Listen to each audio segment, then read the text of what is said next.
قلوبنا ممتحنة في كل لحظة دڵی ئێمە هەموو دقیقەیەک تاقی دەکرێتەوە براکەن بەهۆی چی ئەوتمان بەهۆی ئەو فیتەنانەی کە ڕووی تێدەکات جا ئایا ئێمە منتەبیهین ئایا بە ئاگاین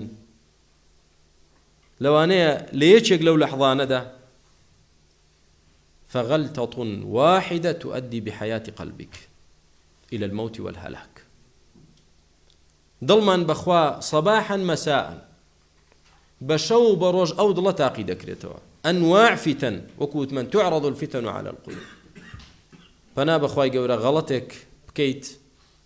توێ بکەوی لە ئیمتیحانێکدا کە ئیمتیحانەکانی دڵ دەکرێ لەوانەیە بەرەو بە هیلاک چوون بڕۆیت يا أيها الذين آمنوا لا ترفعوا أصواتكم فوق صوت النبي ولا تجهروا له بالقول كجهر بعضكم لبعض أن تحبط أعمالكم وأنتم لا تشعرون وريابا وأنتم لا تشعرون ليلة دا بچی امتحان دەکرێن ئەی ئیمانداران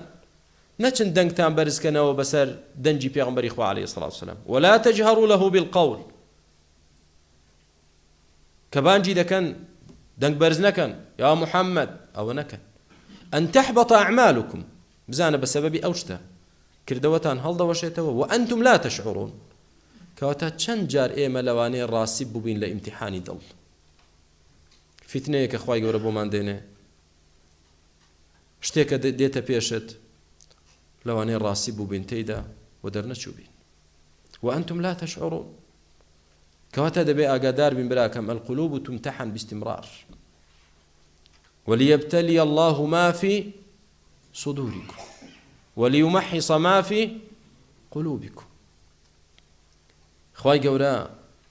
ابتلاء دكا تاقي دكاتوا أو ضلي ناوسين من تاقي دكاتوا بوي باق بيتوا تاقي دكاتوا شتێک دێنێتە پێشەوە بزان تا چەند دڵەکەی تۆ